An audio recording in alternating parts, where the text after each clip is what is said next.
Acts 19:35-41. The city clerk quieted the crowd and said, "Fellow Ephesians, doesn't all the world know that the city of Ephesus is the guardian of the temple of the great Artemis and of her image which fell from heaven? Therefore, since these facts are undeniable, you ought to calm down and don't do anything rash.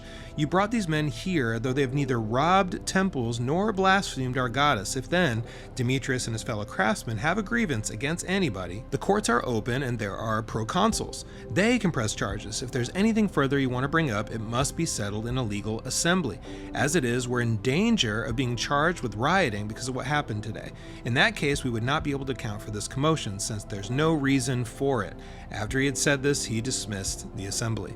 Okay, let's talk about the city clerk. We like the result that he gets with quelling the riot, but he makes two patently false claims.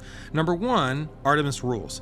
City clerk appeals to the divine power of the goddess Artemis, saying no puny, grassroots Jewish subgroup is going to threaten that, so everybody needs to simmer down.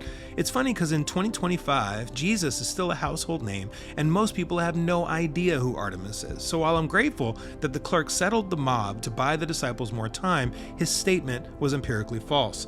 Number two, the clerk says Paul is innocent. He defends the Christians by saying they haven't robbed the temple or blasphemed the goddess. All right, let's go back a minute. Remember, Demetrius made little mobile temples out of silver.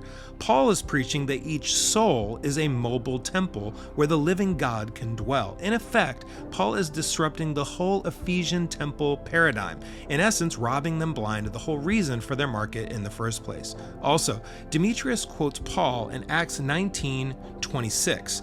And he basically is saying that Paul said gods made by human hands are no gods at all. Now, while Luke doesn't record this explicitly in chapter 19, we clearly see it in the rest of Acts, especially in chapter 17, verse 24, where he says that gods don't live in temples built by human hands. So there's no reason he didn't say the same words as he held court in the lecture halls of Tyrannus daily for 2 years straight. Therefore, sometimes the world responds to the good news in weird ways. It may even be completely false in its claims, but in this case, it works in the disciples' favor because the mob goes home and the church continues its mission.